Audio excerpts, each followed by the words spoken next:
మనం ఇల్లు కొన్న తర్వాత మా ఇంటీరియర్ ఇలా ఉండాలి, ఈ కలర్స్ ఉండాలి, డిజైన్స్ ఉండాలి అని అనుకుంటాం కదా! సో, ఇవన్నీ కూడా మీరు అనుకున్న విధంగానే వచ్చాయా? యాహ్! అంటే కొన్ని యాక్చువల్లీ నేను రాంగ్ డెసిషన్స్ తీసుకొని, రాంగ్ చాయిసెస్ తీసుకున్నవి కూడా హ్మ్.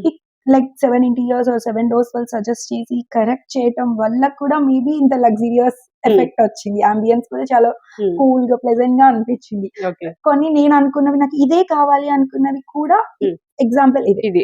ఓకే. ఇదే కావాలి, ఇలాంటి షేపే కావాలి, ఈ హ్మ్. లీఫే కావాలి, ఇక్కడే కావాలి. హ్మ్. హి made it possible, implemented it 100% ఇక్కడే. మేడం మీ ఇంటీరియర్ సూపర్ మేడం. డిజైన్ అయితే అదిరిపోయింది. 7 ఇంటీరియర్స్, 7 డోర్స్ ఆ! వాళ్ళదే మొత్తం. వాళ్ళదేనా? మా హౌస్ మొత్తం 3 బిహెచ్‌కే మొత్తం ఇంటీరియర్స్ వాళ్ళే చేశారు. కానీ కస్టమైజేషన్స్ కానీ మొత్తం వాళ్ళే చేశారు. అనుకున్న బడ్జెట్‌లోనే అయిపోయిందా? లేకపోతే ఇంకా పెరిగిందా? అహా! లేదు లేదు. నేను బడ్జెట్ ఇంత హ్మ్. అన్నది నేను చెప్పిన తర్వాత దాంట్లో ప్రీమియం క్వాలిటీస్ ఏవి మనకి సెట్ అవుతాయి, టేస్ట్‌కి ఏం సెట్ అవుతుంది అన్నది కూడా వాళ్ళే హ్మ్. చూజ్ చేసి, సెలెక్ట్ చేసి ఇవి మీకు బాగుంటాయని చెప్పిన తర్వాత ఓకే.